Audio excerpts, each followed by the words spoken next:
बच्चों, अब हम पढ़ेंगे घटाना। घटाना जिसकी इंग्लिश होती है सब्ट्रैक्शन। घटाना और इसकी इंग्लिश सब्ट्रैक्शन। और इसका जो चिन्ह है घटाना का ये है, इसको ऋण चिन्ह कहते हैं और इसको इंग्लिश में माइनस भी बोलते हैं। क्या बोलते हैं? माइनस। घटाना का अर्थ होता है कि किसी भी संख्या में से किसी भी संख्या को घटाना, निकालना। जैसे पहले हम शुरू करते हैं एक अंक का घटाना। कितने अंक का घटाना? एक अंक का घटाना।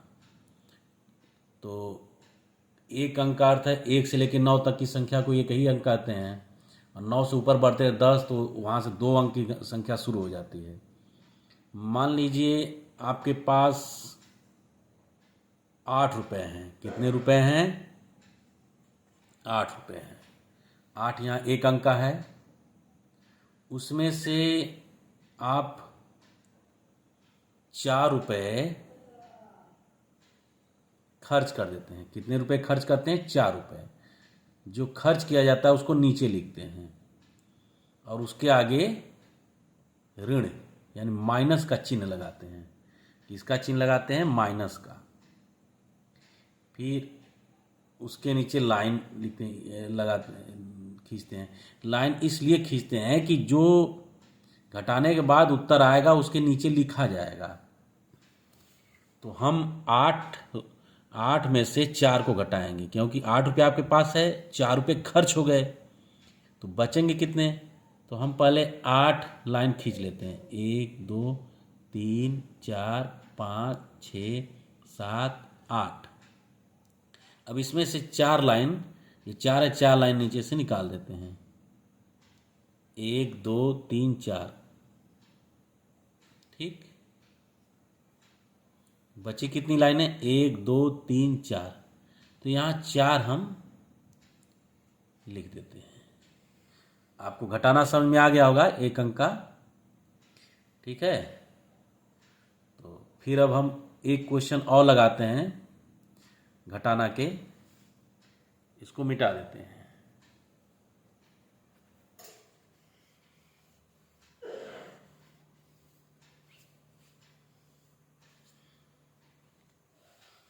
एक अंक का घटाना का एक सवाल एक और लगाते हैं। मान लीजिए आपके पास 9 रुपये हैं। कितने रुपए हैं? 9 रुपये हैं। उसमें से आप 3 रुपये खर्च कर देते हैं। कितने रुपये खर्च कर देते हैं? 3 रुपये। जो खर्च होता है, जो घटाया जाता है, उसके आगे ऋण या माइनस का चिन्ह लगा देते हैं। ये ऋण का चिन्ह है ना, यहाँ लगा दिए। जिसको घटाया जाता है उसके आगे लगा देते हैं। अब उसके नीचे लाइन खींच देते हैं। ठीक, लाइन इसलिए खींचते हैं कि उसके जो नीचे जो उत्तर आएगा घटाने के बाद वो लिखा जाएगा। किसमें से घटाना है? 9 में से। आपके पास 9 रुपये हैं, 3 रुपये खर्च हो जाते हैं। तो आप 9 रुपये आपके पास हैं। 1 2 3 4 5 6 7 8 9। अब इसमें से 3 रुपया खर्च करिए। खर्च का मतलब कि अब निकाल दीजिए ऐसे। कितना बचा? 1 2 3 4 5 6। 6 यहाँ लिख देंगे, यानी 9 ऋण 3, 9 माइनस 3 इक्वल टू 6। इसको आप हिंदी बोलिए।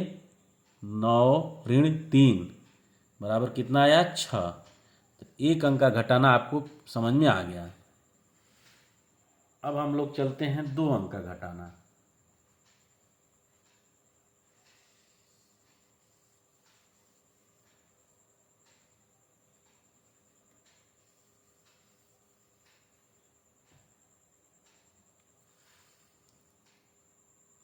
लिखते हैं 47 47। मान लीजिए आपके पास 47 रुपये हैं। कितने रुपए हैं? 47। इसमें से आप 32 रुपया यानी 32 रुपया घटा देते हैं, खर्च कर देते हैं। फिर उसके नीचे की लाइन खींचते हैं। अब यहाँ पे जब 2 अंक हो गया तो एक हो गया इकाई, एक हो गया दहाई। इसको हम ई लिख देते हैं, इसको द लिख देते हैं, दहाई को। ठीक, अब 7 है इकाई के नीचे और नीचे वाले को घटाना है। 7 है ना, ऊपर 7 लिखा है ना, 7 लाइन खींचते, 1 2 3 4 5 6 7, इसमें से 2 खर्च कर दिए, 1 2, कितना बचा, 1 2 3 4 5, 5 यहाँ आप लिख देंगे। अब दहाई वाली लाइन में आते हैं। दहाई वाली लाइन में ऊपर क्या लिखा है, 4, 4 में से 3 घटाएंगे, तो यहाँ पे 4 हम लिख देते हैं, 1 4 लाइन, 1 2 3 4, 3 लाइन खर्च कर देते हैं, यानी काट देते हैं। कितना बचा, 1, यानी 47 में से 32 घटाने पर 15 आएगा। 47 माइनस 32 इक्वल टू 15। आप लोगों को समझ में आ गया। अब एक और घटाना होता है जिसमें पहले वाले संख्या से मांगना पड़ता है। ठीक है, वो हासिल मांगता है। चलिए हम लोग उसको करते हैं।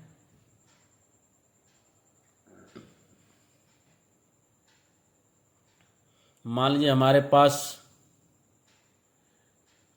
3165 रुपया है। कितना रुपया है, 3165 रुपया है।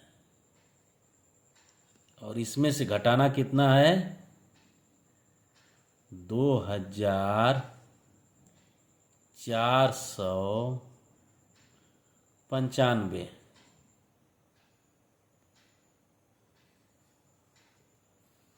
इसको घटाना है।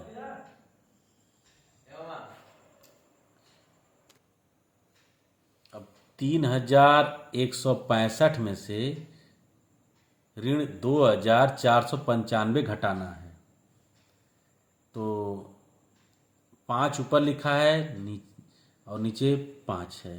पहले तो इसको हम इकाई दहाई सैकड़ा हजार कर देते हैं। इकाई के लिए ई लिख देते हैं, दहाई के लिए द लिख देते हैं, सैकड़ा के लिए सै लिख देते हैं और हजार के लिए ह लिख देते हैं। आपको लोग समझ में आ गया होगा, क्योंकि ये 1000 है, 1000 के नीचे 3000 है। 3165 में से कितना घटाना है, 2495। तो 5 में से 5 घटाने में 5 लाइन है, 5 को काट देनी है। तो कितना आएगा, 5 में से 5 घटाने पर 0। ये तो सीधा सीधा, इसमें लाइन खींचने की आवश्यकता है नहीं। अब यहाँ पे 6 लिखा है ऊपर, नीचे 9। अब आप लोग 6 लाइन खींच के अब 9 लाइन कैसे काटेंगे। तो अब यहाँ पे आप लोग सोचेंगे कैसे होगा। तो ये 6 है, 6 में से 9 नहीं घट पाएगा, तो 6 इससे एक हासिल मांगेगा, उधार मांगेगा। तो ये 1 रुपया है इसके पास या 1 है, वो दे देगा। अब ये 1 जो है, जब इसको 1 दे देगा तो ये 16 बन जाएगा, न कि 7, 16 बन जाएगा। और ये हो जाएगा 0, 0। तो ये इसको ही दे दिए है। ठीक, इसको मन में आप रखे रहिए, यहाँ लिखिए मत कुछ। ये हो गया 16, 6 का क्या बन गया, ये 16, 1 आके यहाँ 16 बना दिया। तो 16 में से 9 घटाएंगे, तो अब 16 में से 9 घटाइए तो 7 आएगा। कितना आएगा, 7। अब यहाँ 1 दे चुका था, ये 0 बन गया है, 0। तो 0 में से 4 घटाना है, नहीं घट पाएगा। 0 हो गया, यहाँ 1 है, लेकिन ये अब 0 हो गया, क्योंकि 1 इसको दे चुका है। तो यहाँ 0 हो गया। तो ये 0 में से 4 कैसे घटेगा, तो 0 अब इससे मांगेगा, 3 से। 1 हमेशा 1 ही मिलता है, तो ये शून्य जब एक के साथ लग जाएगा तो शून्य के आगे एक लग जाएगा तो क्या हो जाएगा 10, और 10 में से 4 जाएगा, कट जाएगा तो कितना हो जाएगा, 10 में से 4 खर्च हो जाएगा तो कितना बचेगा 6। ठीक, अब यहाँ पर 3 1 दे के इसको 10 बनाया था ना, आप लोग भूलिए मत, 3 1 इसको दे के 10 बना दिया, अब यह 2 हो गया, और 2 में से 2 जाएगा तो कुछ नहीं बचेगा, 0। ठीक, समझ में आ गया आप लोगों को ऐसे ऐसा घटाना। अब इसके बाद हम लोग दशमलव का घटाना सीखेंगे। चाहे तो एक सवाल और हम लोग इस तरह का लगाते हैं, एक सवाल इस तरह का और लगाते हैं।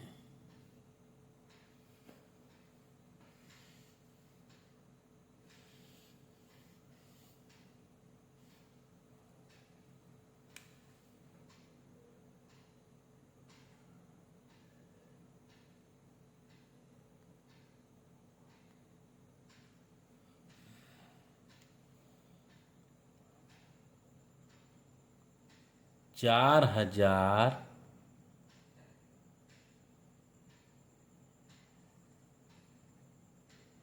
सड़सठ, 4067, 4067। सैकड़ा के नीचे जीरो क्यों लगाएं, क्योंकि कोई 100 बोले ही नहीं, डायरेक्ट 4067 बोले, तो सैकड़ा के नीचे जगह खाली है, सैकड़ा के नीचे कुछ नहीं बोले तो वहाँ जीरो लगा दीजिए आप लोग, तो 4067 ऐसे लिखा जाएगा। अब इसमें से घटाएंगे कितना, ऋण का चिन्ह पहले लगा दें, 2981, 4067 में से 2981 घटा दें हम लोग, तो 7 में से 1 जाएगा तो कितना बचेगा, 7 ऊपर आपके पास 7 रुपया है, नीचे 1 रुपया खर्च कर देते हैं, तो कितना बचेगा 6 रुपया। अब इकाई वाला खत्म, अब दहाई में आते हैं, दहाई वाली लाइन में, तो ऊपर 6 है, 6 में से 8 घटाना है तो कैसे घटेगा, तो 6 जो है बगल वाले से 1 मांगेगा, तो कहता है भैया हमारे पास तो 1 को पैसा नहीं है, न 1 को रुपया है, हम अपने बगल से ला के आपको देते हैं, तो 6 गया इसके पास, तो ये कहा आप रुकिए हम अभी ला रहे हैं। जैसे आप लोग पड़ोसी से पड़ोसी नहीं मांगते हैं न रहने पर, तो ये 0 जाएगा इसके पास, कहेंगे भैया थोड़ा हमें 1 रुपया दे दीजिए, तो 1 गिनती दे दीजिए, तो 1 दे देगा, तो ये 0 है, 10 बन जाएगा, क्या बन जाएगा ये 10, और ये 4 था तो ये 3 बन जाएगा, ध्यान दीजिए आप लोग बच्चे, तो ये 10 बन गया। अब क्या भैया हम तो 10 बन गए, आप 1 ले लीजिए, तो 1 10 बन गया, इसमें से 1 इसको दे देगा 6 को, तो ये 10 में से 1 चला जाएगा, 9 बच जाएगा, ये हो जाएगा 16। अब ध्यान दीजिए, ये 16 हो गया, ये 9 हो गया, और ये 3 हो गया, तो 16 में से 8 घटाएंगे तो 8 बचेगा। यहाँ 9 हो गया, तो 9 में से 9 जाए 0, 9 में से 9 गया 0, यहाँ 3 हो गया, तो 3 में से 2 घटाएंगे, खर्च करेंगे तो कितना बचेगा 1। अब आप लोग समझ गए होंगे कि ऐसे घटाना लगाते हैं, मांगने वाला या हासिल वाला घटाना। ठीक है, दशमलव वाला भी सीख लीजिए घटाना, कि दशमलव का घटाना कैसे लगाते हैं। इसको पहले हम लोग साफ कर लेते हैं।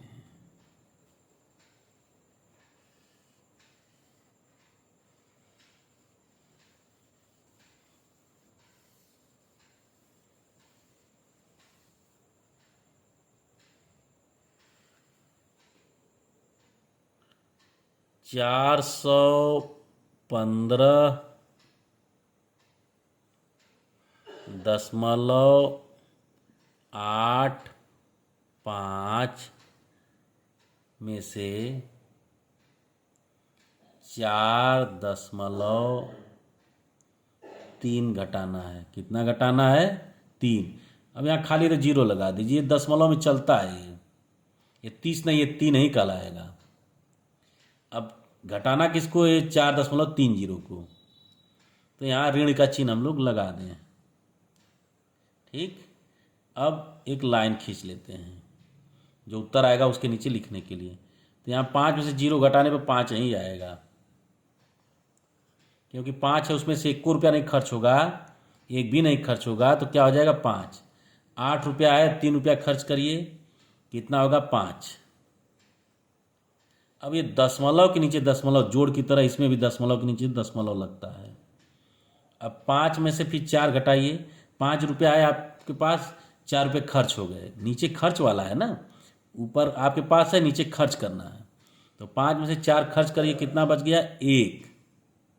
अब यहाँ कोई खर्च नहीं करना है, 1। यहाँ भी कोई खर्च नहीं करना है, 4। अब दशमलव वाला भी आप लोगों को घटाना आ गया। अब इसको पढ़ते कैसे हैं दशमलव को? 415.85।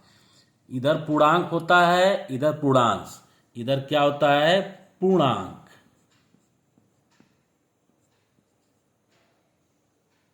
इधर पूर्णांश। तो पूर्णांश को हमेशा अलग अलग बोलते हैं और पूर्णांक को एक साथ। ये पूर्ण अंक है, यह एक बहुत छोटी संख्या इसको है, 1 से छोटी है ये दशमलव का इसमें नियम होता है। तो 4 एक पूर्ण संख्या है, तो 4.30। तो 415.85 में से ऋण 4.30 घटाने पर, इसको माइनस बोलते हैं ऋण को, तो कितना आया? 411.55। अब आप लोगों को घटाना पूरी तरह से समझ में आ गया होगा। धन्यवाद बच्चों।